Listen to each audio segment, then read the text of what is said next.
Heart attack করে হাসপাতালে ভর্তি হয়েছেন ক্রিকেটার তামিম ইকবাল। অবস্থা সংকটাপন্ন হয় তাকে লাইফ সাপোর্টে নেওয়া হয়েছে।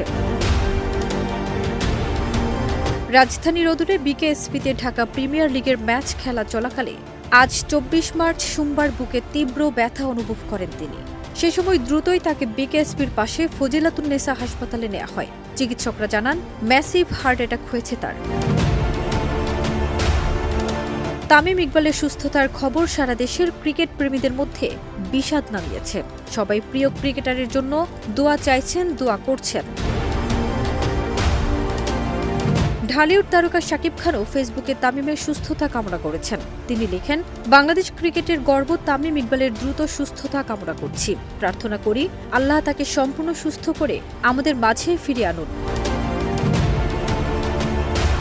বিকেএসপির ৩ নম্বর মাঠে মোহামেডানের হয়ে শাইনপুকুরের বিপক্ষে খেলতে নেমেছিলেন তামিম।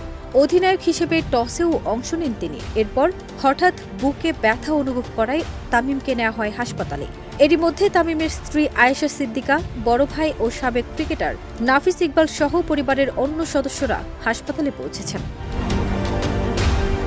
ফারজানা নিকিতা, দেশ রূপান্তর।